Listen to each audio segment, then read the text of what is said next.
Thank you so much, and thank you, Timo, for that warm welcome. Can you all hear me all right? Yeah, wonderful, great. Yeah, so I'm really pleased to be here, especially to this really special audience of practitioners and thinkers of spiritual exercises alike. This is a rare opportunity for me, and I really value it. I'm going to be sharing some slides with you in illustrated lecture, as that tends to make things a bit more bearable when it's on Zoom. So I'm going to share my screen now. Let's see, there we go. So that should now be sharing, yeah? Great, okay. So I'm going to be talking about effort and grace in the spiritual exercises, theory and practice. And hopefully this will take about 30 minutes or so. I don't want it to be too long for you. I also feel very privileged. I was once at a Benedictine monastery where during refectory, so like lunchtime, they would put on an audiobook in the background, and I feel rather like that privileged audiobook. So I'm going to talk about the relationship between effort and grace in the spiritual exercises. And I want to begin with saying some brief things about the context of Ignatius that's relevant to thinking about effort and grace, then speak specifically about the text of the exercises, return briefly to the context, bring in some of the spiritual diaries. And then I want to conclude with some general remarks on the theory and practice of spiritual exercises and how we can think with these concepts today. So let's see the first slide. Here we go. Hoping this will work. No, it's going to work. There we go. So Ignatius was writing during a time when, as you know, mystical practices were viewed with suspicion by church authorities, and his work has been interpreted as representing the new direction taken by contemplative spirituality after the Council of Trent. So here is the magnificent Council of Trent. Okay, so some brief words about that new direction. This new direction is characterized by an emphasis on meditation in favor of contemplation. So what is meditation? How does it differ from contemplation? So meditation has existed throughout the whole history of Christian mystic spirituality. It's guided or directed visualization in which the exercitant focuses on one or more images representing divine mysteries, such as the wounds of Christ in the 16th century woodcut. And often these images can be quite elaborate. They're often emblematic, very complex images sometimes.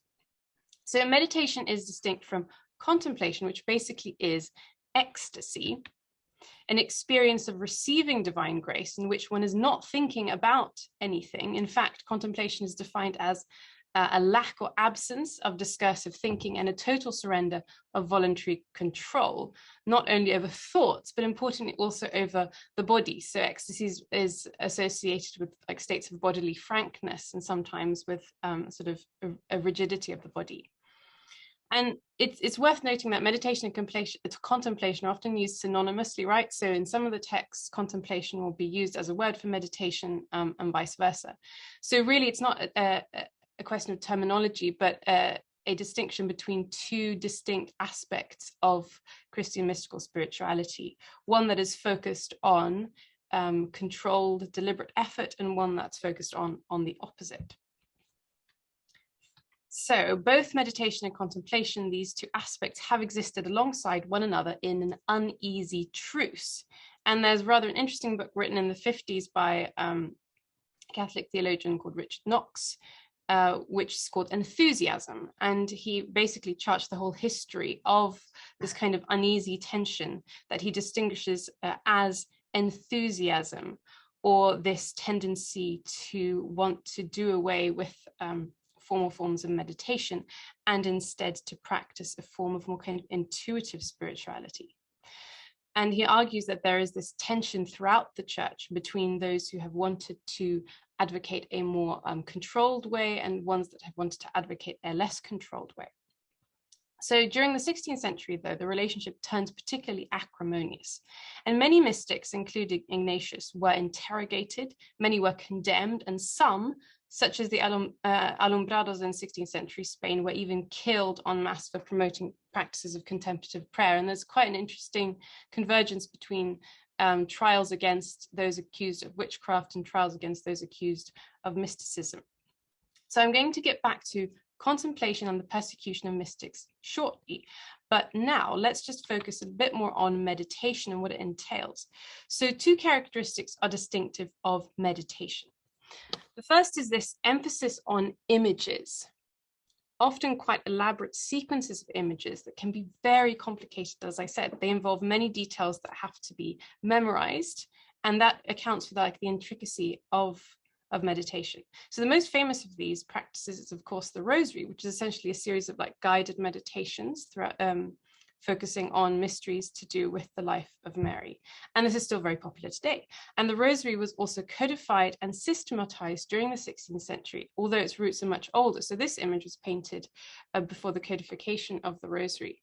So you can see that the practice is older. But this is the kind of thing we're talking about. So on the one hand, also worth noting, it's quite accessible because it's only visual, but it does require a certain kind of a learning, schooling in the tradition and the stories and so on. And obviously it demands quite familiarity with the Bible.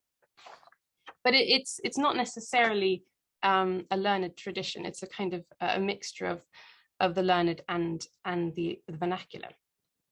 So that's one of the characterizations or the characteristics of meditation, this emphasis on the image, and sometimes very complicated ones, and ones where there's an endless expanse of room for improvement. So if you're asked to visualize something, as Ignatius describes it, you're asked to bring in all of the senses. You don't just stop at sort of placing a few characters in a scene. You really try and be there, and you look around. It's very kind of cinematic. But the second is a spiritual ideal of undistracted attention. This is the second characteristics. We could talk about many of the other ones, but these are the main ones. So emphasis on images, and then a spiritual ideal of undistracted attention. So this is where effort becomes a really key feature, and why the word exercises suddenly becomes a popular way of describing meditation during this period, although we see mentions of it beforehand in earlier centuries. Meditation doesn't happen by itself, right? It demands, on the contrary, deliberate and repeated focusing of attention, akin to perhaps building a muscle or learning a new skill to a certain extent. It's something you have to cultivate. It's also a very cultural thing, if you think about it, it involves art, images, culturally inherited symbolisms, and so on. So you have to direct your attention to the mental scene, build it up piece by piece. So if you're visualizing the nativity, you'll be placing each character individually and also paying attention to the background, the stable, the manger, the straw on the floor, the sense of the place, and so on. And there's really no limit to this, as I was mentioning earlier. But you have to make sure your attention doesn't wander, and this is quite an elaborate and exhausting exercise. So for this reason, the handbooks of the period often stress that it's good to remove yourself from society, find a quiet room, preferably avoid human contact altogether, especially at the beginning, until you've really got the hang of it. So at first blush, of course, Ignatius's spiritual exercises appear to fit really easily into this general idea of a new direction taken in Christian mystical spirituality after the Council of Trent, or during this period, especially when we consider the title of his book, right, which stresses that these are exercises and which compare them to physical workout sessions. Just as taking a walk, traveling on foot, and running are physical exercises, so is the name of spiritual exercises given to any means of preparing and disposing our soul, and then of seeking and finding God's will. That's very action-oriented. Ignatius also stresses mental effort. So the second quotation, in all the following spiritual exercises, we use the act of the intellect in reasoning and of the will in eliciting acts of the affections. And he also stresses the importance of undistracted attention. So we have to withdraw from friends and acquaintances. We gain much more merit by concentrating instead all our attention on the services of our Creator. The more we keep ourselves alone and secluded, the more we dispose ourselves to receive graces and gifts from his divine and supreme goodness. So those are the ways in which Ignatius's spiritual exercises really emphasize those new directions taken in Christian contemplative spirituality. So during the 17th century, a little bit later, this model was promoted by Jesuits in their new comprehensive schools aimed at educating sons of the emergent middle classes of Europe. One pupil to attend the new Jesuit schools was René Descartes, who later applied it as the framework for his meditations on first philosophy. So the clue there is in the name. He calls them meditations, and this is the technique that Ignatius talks about as well. So many scholars have pointed out the parallels between Ignatius' spiritual exercises and Descartes' meditations, and they are indeed really striking. So like Ignatius, Descartes argues that in order to succeed, it is necessary to seek out a place apart and to ignore familiar acquaintances. I would not urge anyone to read this book, he says, except those who are able and willing to meditate seriously with me and to withdraw their minds from the senses and from all preconceived opinions. He also stresses mental effort, arguing that his meditations, although they are simple, demand a very attentive reader and that such people are comparatively few. So the emphasis there is on effort. And you can see Descartes kind of taking some of the tendencies I've been mentioning to their logical conclusion. So this is the correspondence between the meditations and Ignatius' spiritual exercises. And this has tended to, in the scholarship, to place Ignatius on the side of kind of Cartesian rationalism, which for anyone practicing these exercises, as I'm sure you'll already be feeling, is a rather odd conclusion, perhaps. Because despite these similarities between Ignatius and Descartes, and they are striking, there are other ways in which they differ, so much so that at the deepest level, really, they diverge. So to begin with, there is this striking way in which Ignatius argues that the exercises are means, not ends. While meditations are useful for preparing and disposing the soul, and I'm going to talk a little bit more about that idea of preparation later, they are not themselves the source of grace. So Ignatius argues that this is why those who exercise inevitably experience what he calls periods of desolation or dryness, when the efforts seem to lead nowhere and to yield no pleasure or consolation. These are these sort of warm, fuzzy feelings that we get from exercises. And that's because, says Ignatius, the experiences, the exercises themselves are not what cause directly the consolations or these nice feelings. So God causes the consolations, not the exercises. The reason meditations seem to produce pleasure is because God is responding to the one who prays. So the response coincides with the meditation. It's the occasion for grace, but it's not the cause of grace. Grace is not dependent on meditation and can be withheld if the meditation is not sincere enough. It isn't if it's not spoken from the heart. And I'm going to come back to that idea of withholding and kind of opening a bit later. But for now, let's just rest with that kind of reciprocity model of a conversation or a relationship, rather than of kind of pressing a button and getting an automatic response. And it can also be given quite independently of any meditation if the state of the heart happens to be in the right kind of state of sincerity, such as when God's presence is experienced in a mundane situation, or when you're suddenly struck by the presence of God on the way to Damascus. And these are the typical conversion narratives are often like that. So the periods of desolation are, says, granted to keep us from puffing up our minds with pride or vainglory through which we attribute the devotion or the other features of spiritual consolation to ourselves. He really ought to have put that at the very beginning of the book, but he didn't. But this is really the moment where he says, do not think that the exercises are in themselves the end. And again, the important thing is to think of it as a relationship. You don't press a button and get an automatic response. You're going to get a response that is responsive to the request that you have put forward. And incidentally, I guess it's worth noting here that this is also why some people do not need these preparations in order to experience grace, right? And because there is no causal relationship between exercises and grace, some people will find themselves recipients regardless, while others will struggle without result for longer time. Okay, so that's a bit about some of the differences. And if you're familiar with Descartes' meditations, you'll know that there isn't really a hint at the idea that these exercises are sort of fruitless in and of themselves. But even so, the exercises taken as a document are nothing if not brain workouts that imply a close connection between mental effort and spiritual illumination. So in this respect, Descartes can be forgiven for thinking that Ignatian spirituality was a method for reasoning one's way to the existence of God, as he proposes in the meditation. So if you think about that first quotation I showed you, where Ignatius says that through acts of reason and intellection, we're going to sort of reach certain states of affection. There is this assumption or implication anyway, that reason can kind of get you all the way to God. So why did Ignatius give efforts such a vast role if really they're not what's at stake? And I don't think they are in this text.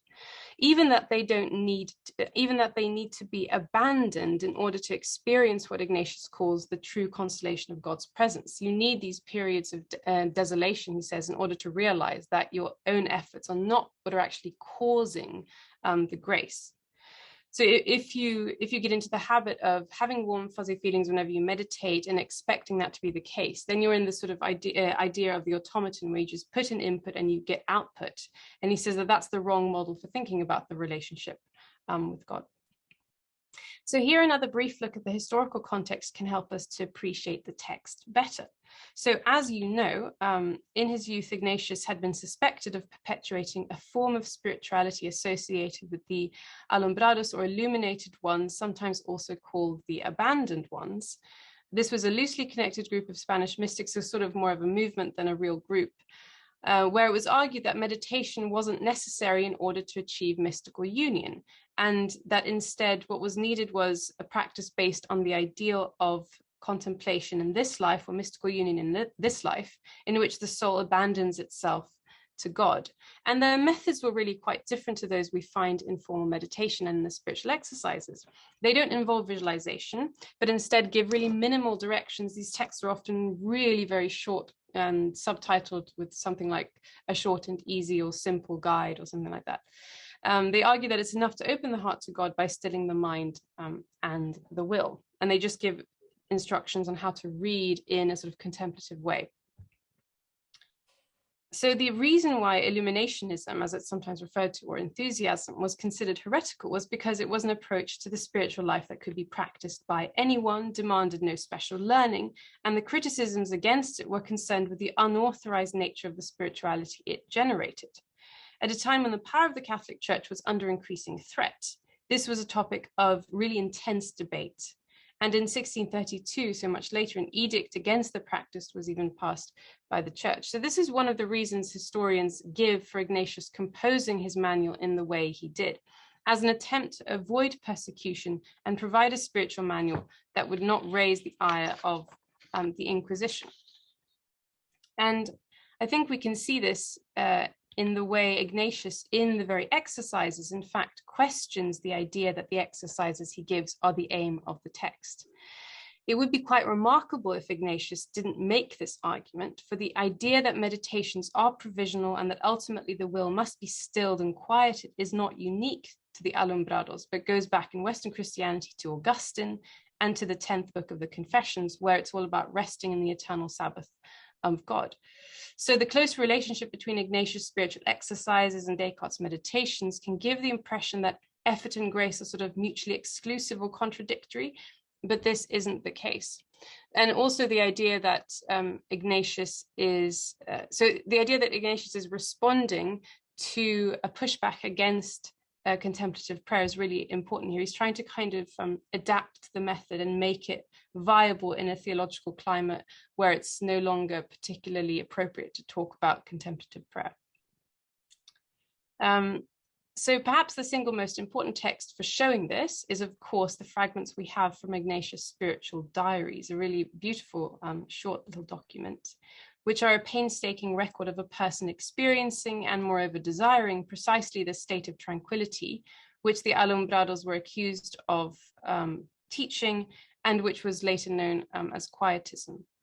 And I've just shown a picture of St. Francis in Ecstasy by Bellini to show the kind of long tradition of valuing. I mean, this state is something that does happen in life. So these diaries are a series of entries recording Ignatius' experiencing following prayer and the celebration of Mass and other personal devotions, as he's finding the courage to make his spiritual vows and sort of developing his own spiritual path. And in these entries, Ignatius sets great store in those moments that are beyond his control, where he really gets into contact with something he can't control, where his will and reason are as it were abandoned, where everything is at rest. And what's really interesting is that Ignatius wants proof and kind of confirmation that he's on the right path. This is why the diaries are written. And the proof, the moments that he experiences as confirmations are moments of absolute certainty when there is no deliberation or deliberate movement of the will. So he just knows, because suddenly he's received something that felt like it was outside of his own kind of fabricated ideas. So he writes about with greater tranquility and without any contradictory thought of possessing anything. So this is really quite different from what's described as those mental exercises of imagining things. I found repose in the offering made, he writes. I considered the offering ratified, validated. Later, with great tranquility and security of soul, like a tired person taking a good rest, and neither seeking nor desiring to search for anything further. So the contrast between these two texts, the exercises and the diaries, couldn't be greater. And this has caused much debate among commentators. Was Ignatius really a kind of crypto-illuminationist who secretly was practicing contemplative prayer and was only kind of posing with the spiritual exercises? Were they written in a spirit of insincerity, and so on? And this is a really interesting debate, and there is certainly a distinction between the texts. And I think there is certainly a case to be made for Ignatius writing the spiritual exercises to adapt to a situation where a practice based around contemplative prayer was now dangerous theologically and politically. But I also think this is to kind of misunderstand the whole nature of spiritual exercises, as if it's a question of an either or, like either the way of effort or the way of grace, when in fact, as I've already indicated, if we look at the way the spiritual exercises are meant to be practiced, they actually include contemplative prayer, but they don't describe the experience or write it out. It's sort of implied in it. So these interpretations have the disadvantage of reinforcing this either-or model of spirituality, and not being able to rest in the kind of paradox, as Timur was saying, of effort and grace.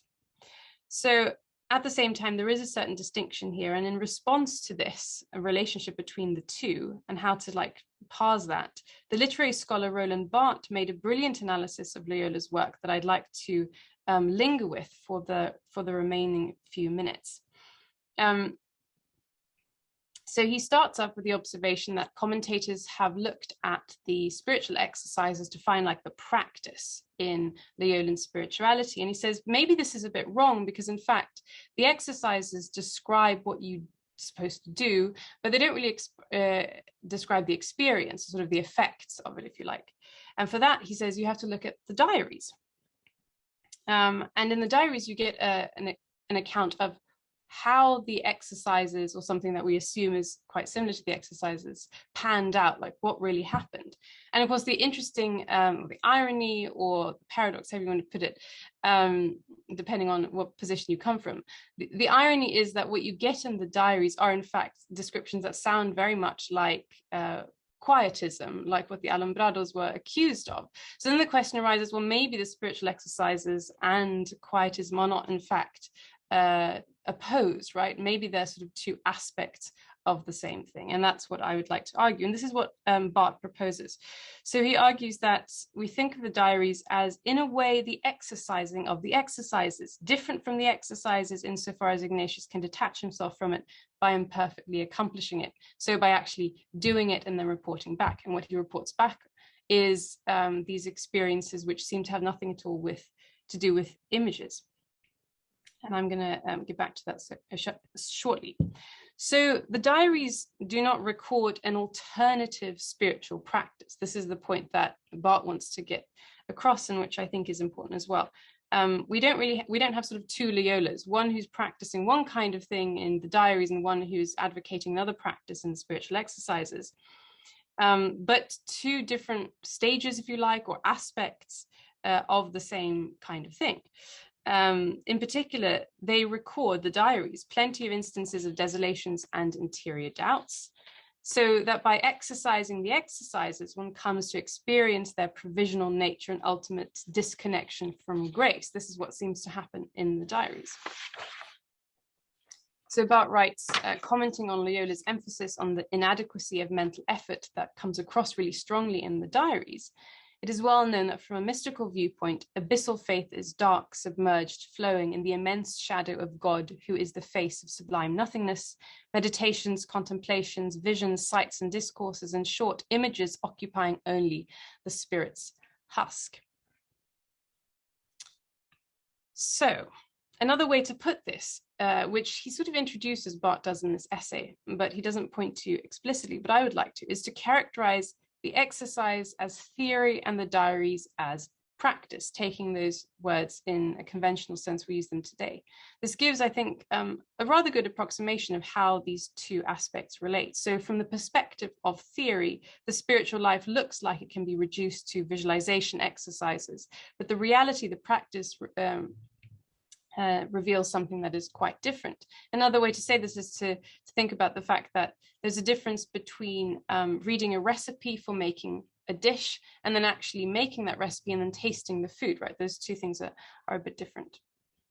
In practice, the visualizations prove inadequate and one is reduced to give up searching and simply wait for God, as the 20th century mystic Simone puts it, echoing John of the Cross here, who was a great inspiration during the early modern period for many mystics. Above all, our thought should be empty, waiting, not seeking anything, but ready to receive in its naked truth the object which is to penetrate it. And I think it's really easy to see resonances here between this aspect, the kind of practice, the exercising of the exercises, and what Ignatius writes in his spiritual diaries. But of course, the question still arises then, does this mean that meditation and the techniques of visualization should be thrown out, that they're somehow a kind of blind almost, only for beginners and so on? And I mean, this is often taken up, and I don't really think that's the point either. It simply means that they should not be taken for more than what Ignatius calls them, and he calls them preparations. So this word, though, is perhaps misleading, I guess, in that it gives the impression that one is arming oneself with extra tools and skills, or else kind of building muscle. And here there's a bit of there's a bit of confusion that can arise from the metaphor that he introduces of the athletic training session. In the case of spiritual exercises, however, where the aim is mystical union, what visualizations are preparing on for is an experience of that which is not reducible to images. So the preparations are negative in the sense that the point of them is to recognize their limitations in such a way that they can be abandoned in the sense of necessary preparations. So what I mean is that when Ignatius writes that we have these periods of desolations in order to avoid hubris, basically, in order to avoid believing that it is this kind of bounding across the field that is getting us to God. What he's basically saying is that I'm going to give you these preparations, and yet they're not actually preparations that you need. What you need to realize as doing them is that they are provisional. So there are a number of ways of thinking of this, and there are lots of analogies that the texts use, not only Ignatius, but the tradition. And my script is sort of full of scribbles of which one should I bring up, which one is appropriate to talk about. And I thought I'd talk about a few of them and then land on a particular expression that I think is useful.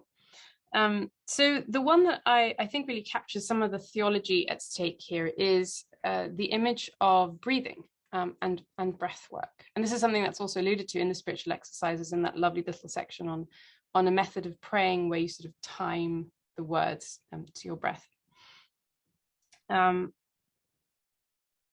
So breathing is an exercise that we can prepare to become more aware of, right? And we can control and to a certain degree kind of manipulate the extent to which we take in oxygen and so on.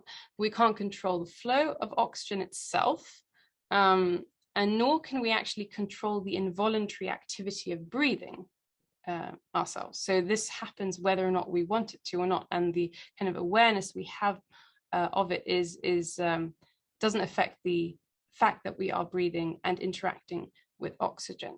And it's something like this that spiritual exercises are all about. And this is also the relationship between effort and grace. Now, of course, this demands that you imagine grace here as oxygen, right? So something that is actually already given. And this, I think, comes to the heart of what Ignatius means when he says that the preparations are kind of negative. They have to be abandoned, because the only preparation you could abandon, the only preparation that is not necessary in order to do something is an activity that is already natural, right? Already ongoing. So another way of thinking about this would be falling. So you can kind of prepare to fall, I guess, but the falling itself is not something that like a lot of muscle workout will actually make you better at. I mean, might make you more likely to survive the landing, I guess, or something, if it's a short fall.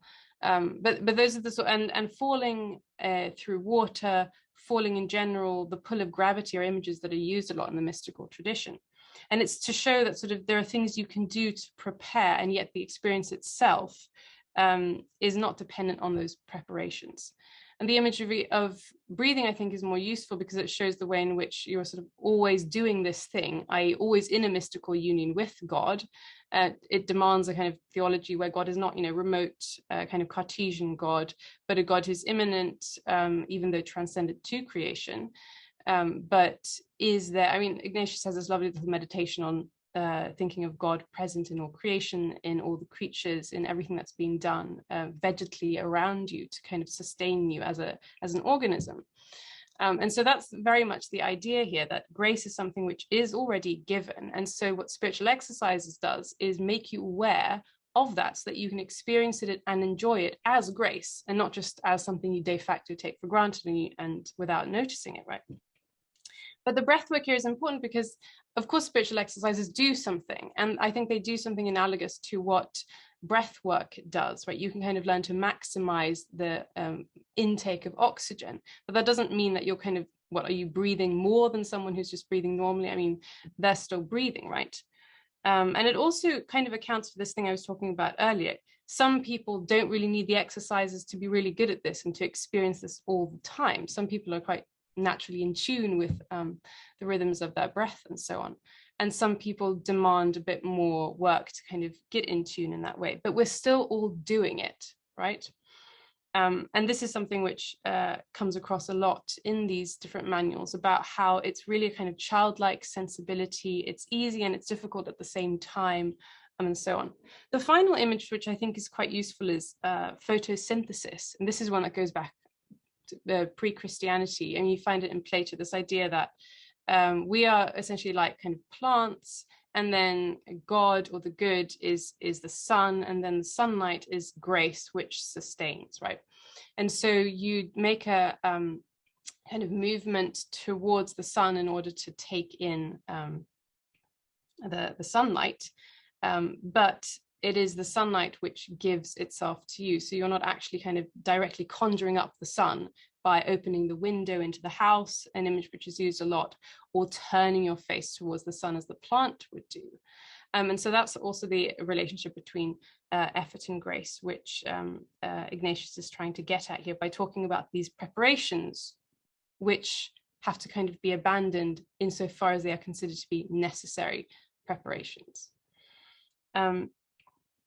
Okay, so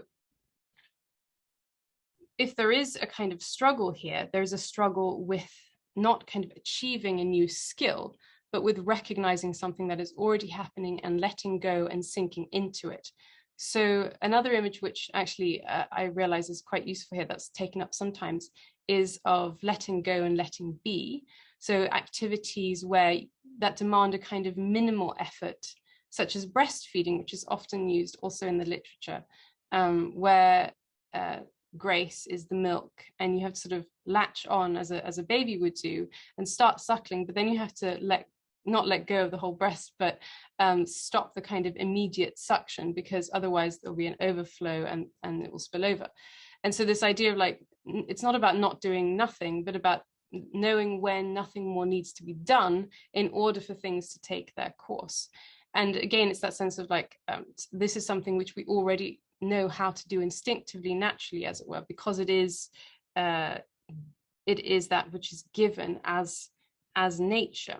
And so nature and grace here are not really in competition, but are really almost two facets of the same thing.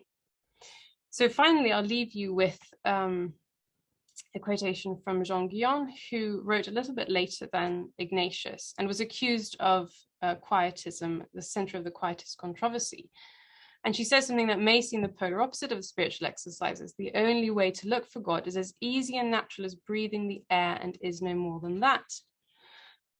But what I hope to have shown is that it is implied in the spiritual exercises, and indeed I think would be unthinkable without it, so that the diaries here are not a kind of alternative, as I said, like an alternative Ignatius, but something that's implied in the spiritual exercises.